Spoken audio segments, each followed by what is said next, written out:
Okay, let's be honest for a minute. The calm you feel after blocking someone lasts about 2 weeks. Then someone smaller starts annoying you faster. Then your circle gets quieter, but your head doesn't. And if I just described your last 6 months, this video is about you. Because that feeling you've been protecting, it has a name. And honestly, it's not peace. So real quick, here's the deal. In the next few minutes, I'm going to show you how to protect your peace without losing a single person who actually matters to you. And at the end, I'm giving you one question, just one, that tells you if what you've built is real peace or a fake version of it. Takes 10 seconds. And you know, I'll be straight with you. Most people fail it. Let's go. Okay, so blocking someone feels good. Let's just say it. It does. You hit the button, the messages are gone, the tension's gone, your phone goes quiet, and for a minute you feel lighter. Like, finally, I took my power back. But here's the interesting part. Your brain isn't sitting there going, was that right or wrong? It doesn't care. It just writes down what happened. I felt uncomfortable. I removed something. I felt better. That's it. That's the whole lesson it learned. So next time anything makes you uncomfortable, your brain goes, oh wait, I know how we fixed this last time. Remove it. Again. And look, sometimes that's exactly the right call. We'll get there, I promise. But here's the problem. Your brain doesn't separate dangerous discomfort from normal discomfort. Awkward conversation? Uncomfortable. Getting criticized? Uncomfortable. Somebody just disagreeing with you? Still uncomfortable. So if removing people is your go-to move, your brain starts pulling that lever way more than it should. And that's when it quietly stops being a decision and starts becoming a habit. And habits are sneaky, man. They don't announce themselves. They just slowly become your personality. So let me ask you something, and actually think about this one. The first person you ever truly cut off. There was probably a real reason, right? A betrayal, a lie, a line that never should have been crossed. Now the most recent person. Was it that serious? Or was it smaller? They stopped putting in effort. They kept canceling. They just kind of annoyed you? You see it, right?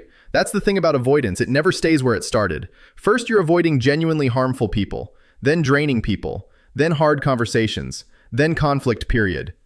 And somewhere in there, you stopped protecting your peace and started protecting your comfort. Not the same thing. Real peace can survive a disagreement. Comfort can't. And here's the scary part. The smaller your world gets, the easier the next person feels like too much.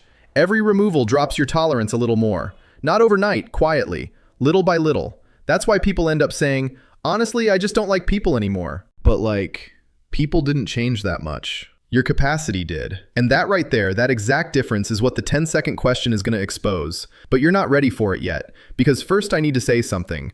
And I need you to actually hear it. This is not one of those videos telling you to tolerate everybody and go hug your bullies. No, absolutely not. If someone's abusive, that's a door, not a dial. Manipulative? Door. Someone who enjoys hurting you? Door. Locked, welded shut. You don't owe them a conversation, a goodbye text, closure, nothing. You owe yourself safety. That's not avoidance, that's self-respect. Closing doors on dangerous people was never the problem. The problem is we started treating everyone like a door. One disappointment, door. One awkward moment, door. One misunderstanding, door.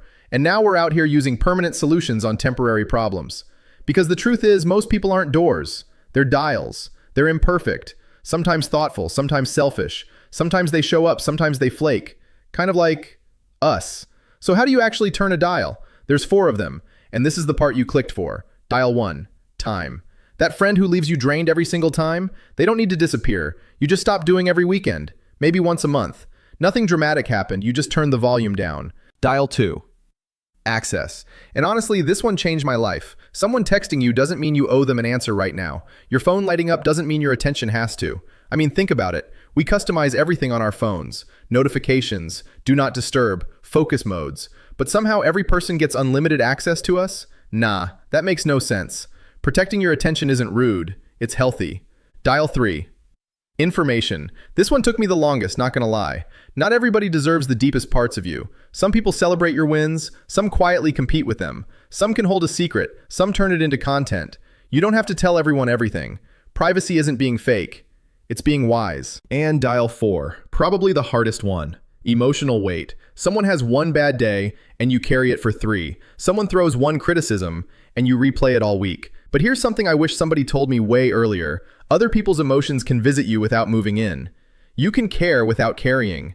You can listen without absorbing. Takes practice, worth it. And notice something about all 4. Not one of them needed the other person's permission. No agreement, no apology, no sit-down talk. You just adjusted your own behavior, quietly.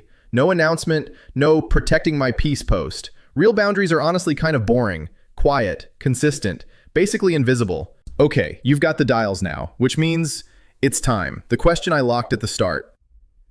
And I want you to actually answer it, not just hear it. Ask yourself, does my calm survive contact?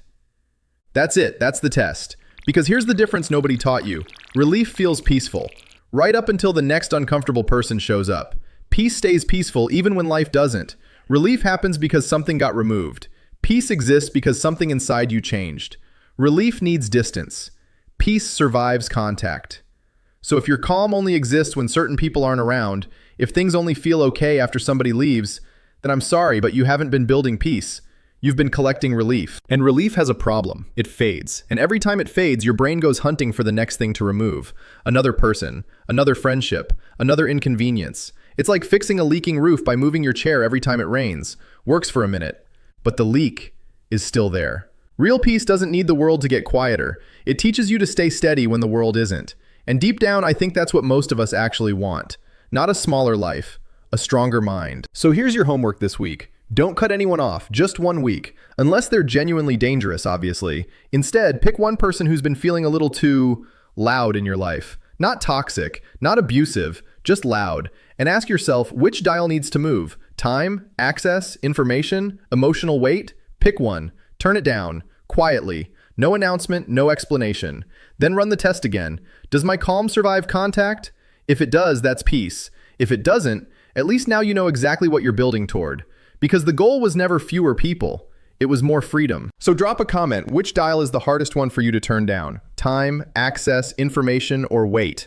I genuinely want to see which one this community struggles with most. And if this flipped how you think about peace, that's your honest minute for today. I drop a new one every week. Subscribe so you don't miss it. See you in the next one.